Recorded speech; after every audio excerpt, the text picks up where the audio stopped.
2-3 நாளைக்கு அப்புறம் இந்த ஒரு விஷயம் நடந்துச்சு.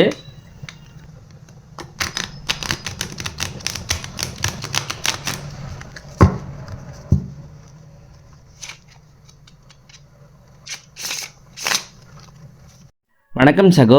கார்டை சபிள் பண்ணி பழகிறதுல இன்றைக்கி கடைசி நாள். கோல்டு கார்டு ரொம்பவுமே வழுக்கிறங்காட்டி அதுக்கு பதிலாக ஒயிட் கார்ட்ஸை ரீப்ளேஸ் பண்ணிக்கலாம். ரீப்ளேஸ்மெண்ட் பண்ண கையோட கார்டு சபிள் ஸ்கில்லையுமே ஆட் பண்ணியாச்சு. இந்த மாதிரி புதுசான ஸ்கில்ஸ் எல்லாம் கற்றுக்கிற என்ன நீங்கள் தொடர்ந்து ஃபாலோ பண்ணுறக்கு இணையதளத்தில் இந்த வீடியோ எந்த தளத்தில் இருந்தாலுமே எந்த தளத்தையும் கொஞ்சம் உங்கள் தளமாக பார்த்து லைக் பண்ணி ஃபாலோ பண்ணி வச்சுக்கோங்க. கார்டை களைச்சி போடுற வித்தியில் கை தேர்ந்தருக்கு முதல்ல அதை நம்ம ஆட் பண்ணிக்கலாம். அப்படியே வருகிற நாட்களில் இன்னும் இதை விட கொஞ்சம் மாஸ்டர் பண்ணிக்கலாம். கார்டை களைச்சி முடிச்சதுக்கப்புறம் நம்ம சக ஒருத்தர் கேரம் போர்டு ஆட சொல்லி போட்டிருந்தார்.